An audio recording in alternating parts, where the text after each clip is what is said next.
میرا بھائی دبئی میں جاب کرتا اور میں یہاں پاکستان میں اس کے پیسوں سے عیاشی کرتا۔ پیسہ زیادہ ہونے کی وجہ سے میں نے اپنے محلے کی سب سے خوبصورت ترین لڑکی سے شادی کی۔ دبئی میں کام زیادہ ہونے کی وجہ سے میرا بھائی میری شادی پر بھی نہ آ سکا۔ میں نے اپنی شادی بڑی دھوم دھام سے کی تھی۔ میری بیوی لاکھوں میں ایک تھی، میں تو اسے دیکھ دیکھ کر جی رہا تھا۔ 3 سال بعد جب میرا بھائی گھر واپس آیا تو میری بیوی اسے دیکھتے ہی بے ہوش ہو گئی۔ جب اسے ہوش آیا تو اس نے روتے ہوئے اپنے آپ کو کمرے میں بند کر لیا اور میرا بھائی میری جان کا دشمن بن گیا کہ میں اپنی بیوی کو آج ہی طلاق دے کر گھر سے نکال دوں۔ مجھے کچھ سمجھ نہیں آ رہا تھا۔ اس کے بعد میرے بھائی نے مجھے میری بیوی کے متعلق ایسی چیز دکھائی کہ میرے تو سر پر آسمان ٹوٹ پڑا، کیونکہ آج میری بیوی اپنے ماں باپ کے گھر گئی ہوئی تھی اور میں ماضی کی بھول بھلائیوں میں کھویا ہوا تھا۔ جب میری شادی کا پہلا دن تھا اور میں بہت خوش تھا، اس وقت میں کتنا مطمئن تھا اور کتنا مختلف انسان تھا۔ میرے دوست یار سب مجھے چھیڑ رہے تھے، ارے یار تم تو بہت خوش قسمت ہو جو تمہیں اتنی حسین بیوی ملی ہے۔ یہ میرے دوست امجد کی آواز تھی۔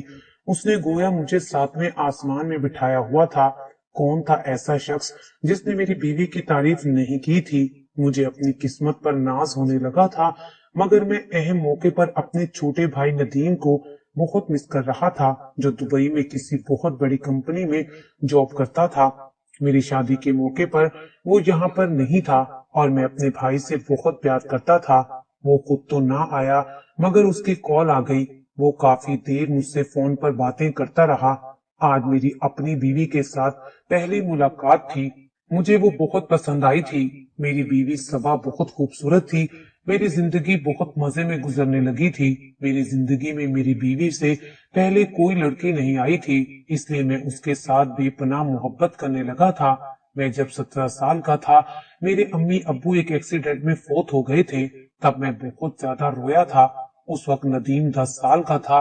میں نے اس کو ماں باپ دونوں بن کر پالا، اس کو بہت زیادہ محبت دی، اس کا بہت زیادہ خیال رکھا، خود محنت مشقت کرتا رہا مگر اس پر آنچ نہیں آنے دی۔ میرے ابو کی ایک کریانے کی دکان تھی۔ ان کے فوت ہونے کے بعد میں نے ہی اس دکان کو سنبھالا۔ تب تک اس کی اتنی اچھی حالت نہیں تھی۔ میں نے اس پر دن رات محنت کی، اپنا سکون و آرام کسی چیز کا خیال نہیں کیا، اور اب جا کر یہ ایک کریانے کی شکل اختیار کر گئی تھی اور یہ میری محنت کا منہ بولتا ثبوت تھا۔ میرا بہت دل تھا کہ ندیم پڑھ لکھ کر بہت بڑا آدمی بن جائے، مگر اسے شروع سے ہی دبئی جانے کا شوق تھا۔ وہ دبئی میں ہی کوئی جاب کرنا چاہتا تھا۔ وہ ایک پرائیویٹ کالج میں FA کی تعلیم حاصل کر رہا تھا، مگر اس کا اٹھنا بیٹھنا بہت غلط قسم کے لڑکوں کے ساتھ تھا۔ اس کی صحبت بہت خراب ہو گئی تھی۔ مجھے اس کے بارے میں بہت سی شکایات موصول ہونے لگی تھی۔ سب سے زیادہ میرے لیے یہ پریشانی کی بات تھی کہ وہ لڑکیوں کے چکر میں پڑ گیا تھا۔ کئی راتیں وہ گھر پر نہیں آتا تھا۔ مجبوراً پھر مجھے فیصلہ کرنا پڑا۔ مجھے اسے باہر دبئی بھیجوانا پڑا۔ یہ فیصلہ کرنا میرے لیے آسان نہیں تھا، کیونکہ وہ میرا لاڈلا بھائی تھا۔ اسے خود سے دور کرنے کے لیے مجھے بڑا حوصلہ رکھنا پڑا تھا، لیکن مجھے خوشی اس بات کی تھی کہ اسے دبئی میں جاب مل گئی تھی اور وہ اب دل لگا کر کام کرنے لگا تھا، بلکہ مجھے بھی پیسے بھیجنے لگا تھا۔ پھر 1 سال کے بعد میں نے شادی کر لی۔ آج میں بیٹھا پرانی باتیں سوچ رہا تھا، تب میری بیوی صبا میرے پاس آئی۔ اس کو دیکھ کر میری ساری اداسی دور ہو گئی۔ وہ اپنے ابو کے لیے اداس ہو رہی تھی۔ میرا دل تو نہیں کر رہا تھا اسے وہاں پر چھوڑنے کو، مگر اس نے اتنے پیار سے اجازت مانگی کہ مجھے ماننا پڑا۔ مجھے اکثر یہ بات محسوس ہوتی تھی کہ وہ بولتے بولتے کہیں کھو جاتی ہے، ہنستے ہنستے چپ ہو جاتی ہے۔ میں نے کئی بار اس سے اس بارے میں پوچھا، مگر اس نے مجھے ٹال دیا۔ آج وہ اپنے گھر میں تھی اور مجھے اس کی کمی محسوس ہو رہی تھی۔ ان چند دنوں میں ہی اس نے مجھے اپنا بنا لیا تھا۔ میں اس کے بارے میں سوچتے سوچتے سو گیا۔ میری بیوی صبا نے ایک غریب گھرانے میں آنکھ کھولی تھی۔ اس کی اماں اس کی پیدائش کے وقت ہی فوت ہو گئی تھی۔ جب وہ تھوڑی بڑی ہوئی تو اس کے باپ نے دوسری شادی کر لی تھی۔ اس کی سوتیلی ماں روایتی سوتیلی ماں کی طرح ہی تھی، جو سوتیلی بیٹی کو اپنا دشمن سمجھتی ہے اور اس پر ہر طرح کا ظلم کرنا اپنا حق سمجھتی ہے۔ صبا کی سوتیلی ماں بھی ایسی ہی تھی۔ وہ اس کے باپ کے سامنے اس کے ساتھ اچھا سلوک کرتی تھی، مگر جب وہ گھر سے باہر جاتا तो सबा पर जुल्म करना शुरू कर देती। वो जब स्कूल से घर वापस आती तो सारे काम उसी से करवाती थी और खाने को बहुत कम देती थी। उसके इस सलूक की वजह से सबा बहुत डरपोक लड़की बन गई थी। वो हर वक्त डरी डरी और सहमी सहमी सी रहने लगी थी। उसने अपने हक के लिए बोलना सीखा ही नहीं था, जबकि उसके छोटे सौतेले बहन भाई बहुत तेज थे, मगर वो अपनी माँ से बहुत मुख्तलिफ थे। वो सबा के साथ बहुत ज्यादा प्यार करते थे। सबा भी उनसे बहुत प्यार करती थी। उसने 10वीं तक एक करीबी सरकारी स्कूल में पढ़ा था। उस वक्त वो 10वीं क्लास में थी जब एक दिन सनी की उस पर नजर पड़ गई। वो उस वक्त अपनी सहेली के साथ स्कूल से घर वापस आ रही थी। सनी ने उसके बारे में मालूमात इकट्ठी की। उसे उसके बारे में सब कुछ पता चल गया था। वो कहाँ रहती है और क्या करती है, उसकी सौतेली माँ के बारे में वो सब कुछ जान गया था। उसने सबा से बात करने की बहुत कोशिश की, मगर वो बहुत डरपोक सी लड़की थी। ऐसा सोच के ही उसकी जान जाने लगती थी। सनी सबा को पटाने की हर मुमकिन कोशिश कर रहा था, मगर वो उसके जाल में नहीं आ रही थी। उसका हुस्न, उसकी मासूमियत उसको पागल किए दे रही थी।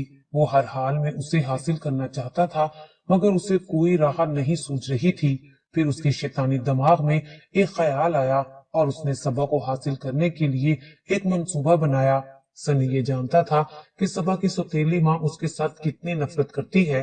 जब कोई इंसान किसी से नफरत करता है तो हर मरहले से गुजर जाता है। उसे अच्छे बुरे की तमीज भी खत्म हो जाती है। वो हर हाल में अपने मुकाबिल को हरा देना चाहता है, चाहे इस काम के लिए उसे किसी की नजरों में गिरना ही क्यों ना पड़े। यही सबा की सौतेली माँ के साथ हुआ था।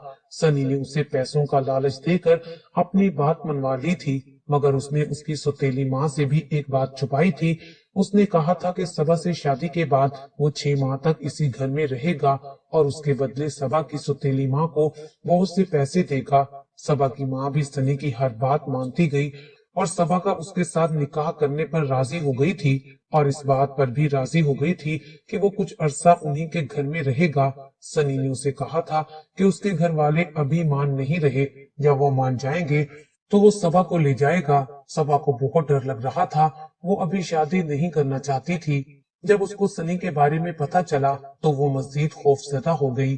उसे उस शख्स से बहुत डर लगता था, मगर सौतेली माँ ने डरा धमकाकर उसे राजी कर लिया था। उसने जब अपने बाप से बात की तो उन्होंने कहा, बेटा, तुम्हारी माँ ने यह फैसला सोच समझ कर ही किया है।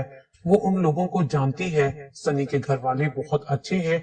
उसके अब्बू को ना जाने सनी में क्या पसंद आ गया था कि वो भी इस शादी के लिए मान गए थे। उसने भी खामोशी से उनके आगे सर झुका दिया। उसका सादगी के साथ निकाह हुआ था और वो रुखसत होकर उसी घर के एक कमरे में आ गई थी। सनी का उसके साथ रवैया नॉर्मल ही था। वो उसे घुमाने फिराने भी लेकर जाता था और उसकी हर मुमकिन बात भी मानता था, मगर सबा इस शादी से खुश नहीं थी। उसे सनी का रवैया उलझन में डाल देता था, और वो जब भी सनी से उसके घर वालों के बारे में पूछती तो वो टाल देता था। जब सबा सनी के घर चलने की बात करती तो वो बात को घुमा फिरा देता था। वो तो वैसे भी बातों के हेर फेर में माहिर था, और ये काम तो उसने बाकायदा प्लानिंग के साथ किया था। उनकी शादी को अब 5 महीने हो गए थे। सनी कभी कभी रात को यहाँ पर रुकता और कभी कभी कितने कितने दिन नहीं आता था। सबा उससे पूछती तो पहले पहल तो टाल मटोल से काम लेता रहता था, मगर उसके बाद वो गुस्सा करने लगा था। वो जब भी घर चलने की बात करती तो वो गुस्से से झड़क कर रख देता था। अब वो सबा पर हाथ भी उठाने लगा था। वो डरी सहमी सी लड़की और भी खौफजदा रहने लगी थी। वो बिल्कुल मुरझा कर रह गई थी। ना जाने उसकी तकदीर ऐसी क्यों थी। अब तो उसकी सौतेली माँ भी दिल जलाने लगी थी। वो उससे पूछती कि तुम्हारा शोहर तुम्हें कब यहाँ से लेकर जाएगा, मगर उस बेचारी के पास इस बात का कोई जवाब नहीं था। वो महज खामोश होकर रह जाती थी और आंसू पीती रहती थी। सबा की माँ जब भी सनी से बात करती तो वो उसे कुछ पैसे देकर उसका मुंह बंद कर देता। उस दिन वो सबा के पास आया था। पूरी रात वो खुशखपियों में मसरूफ रहा। आज वो पिछले दिनों की निस्बत बहुत खुश लग रहा था और उसके साथ बहुत अच्छे तरीके से पेश आ रहा था। वो खुशकुन ख्यालों में खोकर सोई थी।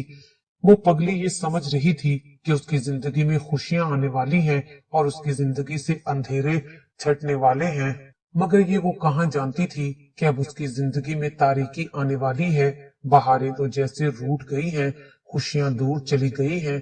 अगले दिन जब वो सोकर उठी तो खिलाफे मामूल सनी वहां पर मौजूद नहीं था। उसके तकिए के नीचे एक कागज पड़ा हुआ था। उसने वो कागज खोला तो उस पर जैसे कयामत टूट पड़ी, क्योंकि वो तलाकनामा था। सनी ने उसको तलाक दे दी थी, बगैर किसी कसूर के, बगैर किसी वजह के उसको सजा सुना दी गई थी। सनी ने उसमें साफ साफ लिखा था कि वो उसे पसंद करने लगा था, उसे हासिल करना चाहता था, मगर जब उसने देखा कि ये उसकी बातों में नहीं आ रही थी तो उसे निकाह का ढोंग करना पड़ा। और मजीद ये कि अब वो सबा से कोई ताल्लुक नहीं रखना चाहता और उसे ढूंढने की कोशिश ना की जाए। सबा तो जैसे सकते में आ गई थी। यहाँ पर था भी कौन जो उसको ढूंढने के लिए जाता। उसके पास ना उसका कोई एड्रेस था और ना ही खानदान का अता पता। निकाहनामा भी उसके पास था। उनके पास उसके खिलाफ कोई सबूत ही नहीं था। उसकी सौतेली माँ को ये खबर पता चली तो वो सीना पीट कर रह गई। वो तो समझी थी कि उसकी जान छूट जाएगी, मगर अब क्या हो सकता था। उसके अब्बू तो ये खबर सुनकर जैसे सकते में आ गए थे। वो बहुत ज्यादा बीमार रहने लगे थे और बहुत ज्यादा कमजोर हो गए थे। इसी परेशानी में एक दिन सबा के अब्बू का बीपी शूट कर गया था। उन पर फालिज का अटैक हुआ और वो बिस्तर के होकर रह गए थे। इस बात का सारा मलबा उसकी सौतेली माँ ने सबा पर डाला था। अब घर में काम करने वाला कोई नहीं था, इसलिए उसके छोटे सौतेले भाई को ही मजदूरी करने के लिए निकलना पड़ा। उसे अपनी तालीम की कुर्बानी देनी पड़ी। घर में तो जैसे परेशानी और गुर्बत ने डेरा डाल लिया था। सबा के सौतेले भाई की एक अच्छी जगह जॉब लगी तो आहिस्ता आहिस्ता उनके घर के हालात बेहतर होने लगे। चंद महीने बाद ही रिश्ता करवाने वाले के तवज्जो से सबा के लिए जावेद का रिश्ता आ गया। इस बार भी उसकी सौतेली माँ ने छानबीन करवाने की कोशिश नहीं की थी और जावेद के रिश्ते के लिए हाँ कर दी थी। उसके अब्बू ने बहुत कहा कि पहले लड़के के बारे में पता करवा लो, मगर उसने कहा कि मैंने जो पता करवाना था करवा लिया है। जावेद को उसने ये कहा था कि वो जहेज में कुछ भी नहीं दे सकती, मगर जावेद सबा पर दिल हार बैठा था। उसे हर हाल में ये रिश्ता मंजूर था। इतनी खूबसूरत लड़की अगर बगैर जहेज के भी देते तो भी उसे इस बात पर कोई इतराज नहीं था। वैसे भी उसके घर में किसी चीज की कमी नहीं थी। उसके घर में अल्लाह का दिया सब कुछ था। शादी के कितने दिन बाद भी सबा को यकीन नहीं आ रहा था कि उसको इतना अच्छा शोहर मिला है। वो अपनी पिछली जिंदगी को भूल गई थी और जावेद से भी हर बात छुपाई गई थी। सबा हर वक्त खुदा का शुक्र अदा करती रहती थी। उसने बहुत बुरे हालात देखे थे। इन बुरे हालात के बाद ऐसा शोहर वो खुद को अब खुशकिस्मत समझने लगी थी, मगर उसके नसीब ने यहाँ भी उसका पीछा नहीं छोड़ा था। उसके पास अल्लाह का दिया सब कुछ था, बस उसे औलाद की कमी बहुत महसूस होती थी। सबा खुदा से रो रो कर दुआएं मांगती थी। इतने में 3 साल का अरसा गुजर गया और फिर एक दिन ऐसा आया कि उसे लगा आज कयामत आ गई है। वो दिन उसके लिए बहुत बुरा साबित हुआ था। उसकी जिंदगी फिर से बदल गई थी।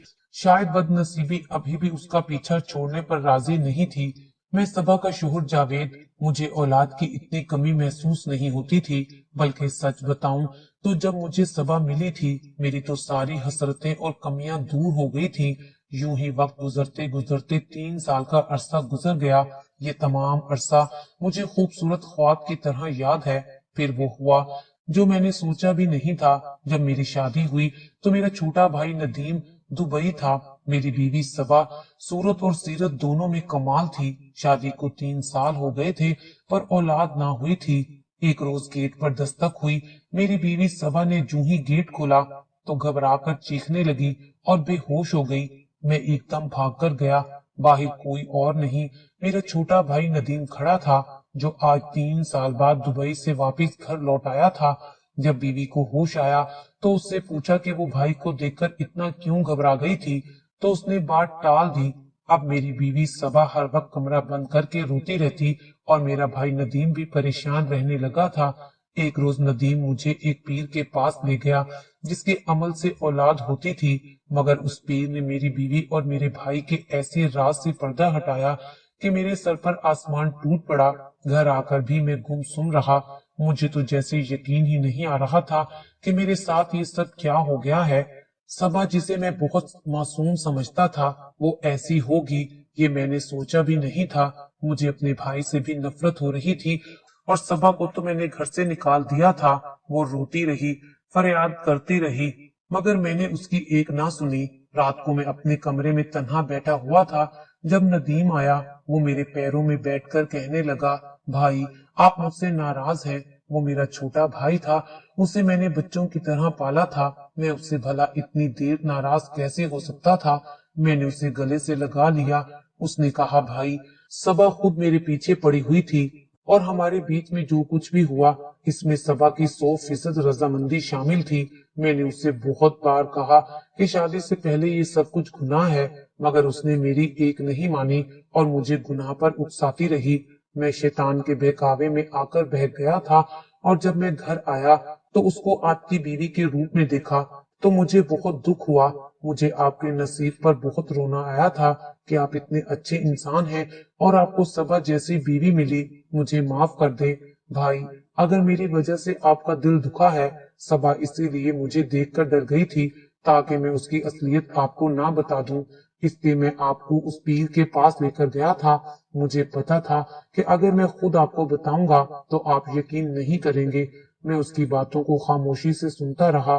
फिर 2 महीने के बाद वो चला गया।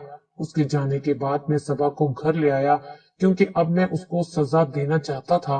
उसने जो कुछ मेरे साथ किया था मैं उसका बदला लेना चाहता था। मैंने अपने ऊपर से मोहब्बत का चोला उतार कर फेंक दिया और उस पर जुल्म के पहाड़ तोड़ दिए। आज मैं दुकान से जल्दी वापस घर आ गया था। दरवाजे के बाहर केबल वाला खड़ा था और वो दरवाजे में खड़ी थी। उसके साथ ना जाने क्या बातें कर रही थी। मुझे देखकर वो घर के अंदर चली गई। उसे देखकर मेरा दिमाग घूम गया। केबल वाला कहने लगा, मैं केबल का बिल लेने आया था। वो तो वहां से चला गया था, मगर मैंने सबा से कहा कि उसके साथ कौन से राजो न्याज हो रहे थे। मुझे देखकर वो सहम गई और रोने लगी कि अल्लाह का वास्ता है मुझे मत मारो। वो तो बस बिल लेने आया था और मैंने उससे बस इतना कहा था कि आप घर पर नहीं हैं। हाँ तो मैं घर पर नहीं था तो उसको अंदर बुला लेना था। बदकिरदार औरत, तुम पर तो मुझे बिल्कुल भी इतबार नहीं है। तुम एक गिरी हुई औरत हो, तुम किसी भी हद तक जा सकती हो। मैं सबा पर इल्जाम लगाने लगा। उसने जिंदगी में पहली बार जुबान खोली थी। वो कहने लगी थी, मुझे जितनी मर्जी गालियां दे ले मगर मेरी मरी हुई माँ को गालियां मत दे। जुबान चलाती है, जुबान दराज औरत। मैं उसे बाजुओं से पकड़कर घसीटते हुए कमरे में ले गया और बहुत बेदर्दी से उसे मारने लगा। तब तक मारता रहा जब तक वो बेहोश होकर गिर ना पड़ी। मैंने उससे एक ठोकर रसीद की और दरवाजा बंद करके दुकान पर आ गया। मेरा गुस्सा उसको मार कर भी नहीं उतरा था। ना जाने कौन सी आग थी, वो मुझे अंदर ही अंदर खा रही थी। सबा का बाप मर चुका था और उसकी सुतीली माँ उसे अपने पास रखने को तैयार नहीं थी। वो मजबूरन मेरे साथ रह रही थी और मैं दिन रात उस पर जुल्म करता रहता। एक रोज मैं अभी इन्हीं सोचों में गुम था जब मुझे मेरे भाई नदीम की कॉल आई। मेरा मूड खुशगवार हो गया। मैं उसका हाल चाल पूछने लगा तो वो रोने लगा और मुझसे माफी मांगने लगा। मैं हैरान परेशान हो गया था। उसे क्या हो गया है, वो किस बात की माफी मांग रहा है। मगर जो कुछ उसने कहा था उसे सुनकर तो मेरे पैरों तले से जमीन निकल गई थी। उसने बताया कि गलत कार्यों की वजह से उसे एड्स जैसी एक खतरनाक बीमारी हो गई है और उसे किसी की बद्दुआ लगी है। मेरे पूछने पर उसने मजीद बताया कि उसका सबा के साथ कोई चक्कर नहीं था। वो एक मासूम और शरीफ लड़की थी और नदीम ने ही सनी बनकर सबा को धोखा दिया था, उसकी जिंदगी बर्बाद की थी, निकाह जैसे मुकद्दस रिश्ते को बदनाम किया था। इस सब में वो लड़की तो बेगुनाह थी और वो बेकसूर ही पिस गई थी। और जब वो दुबई से वापस आया था तो सबा को देखकर हैरान रह गया था। उसे भाभी के रूप में देखकर वो परेशान हो गया था। उसे ये डर था कि कहीं सबा मुझे उसकी असलियत ना बता दे। इसलिए उसने एक झूठे पीर का खेल खेला और उसे पैसे देकर ये सब कुछ कहने के लिए कहा था। ये सब सुनकर तो मुझे सकता ही हो गया था। मुझे यकीन नहीं आ रहा था कि मेरा भाई नदीम ऐसी हरकत भी कर सकता है। मैंने उसे कुछ भी नहीं कहा और फोन बंद कर दिया। थोड़ी देर के बाद मैं घर वापस आया। सबा का सामना करने की हिम्मत मुझ में नहीं थी। जब मैं घर आया तो वो अपने जख्मों की वजह से रोई जा रही थी। मैंने उसे अपने पास बिठाया और उसकी मरहम पट्टी की। میں نے اس سے ہاتھ جوڑ کر معافی مانگی۔ وہ کملی حیران و پریشان ہو رہی تھی کہ مجھے کیا ہو گیا ہے۔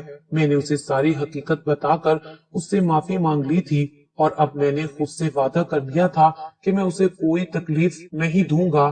آج اس بات کو 5 سال گزر گئے ہیں۔ میں اب تک اپنے وعدے پر قائم ہوں۔ اس کے بعد میں نے صبا پر نہ کبھی ہاتھ اٹھایا اور نہ غصہ کیا، مگر اس کے باوجود وہ جیسے ہنسنا ہی بھول گئی ہے۔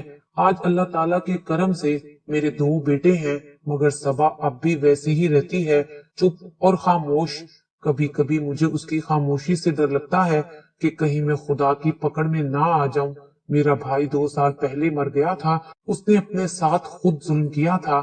ہم مرد بعض اوقات طاقت کے نشے میں دھت ہو کر ہوا کی بیٹی کے ساتھ بہت ظلم کر دیتے ہیں، اور بھول جاتے ہیں کہ جوانی میں کی گئی غلط کاریاں ہمارے سامنے بھی آ سکتی ہیں۔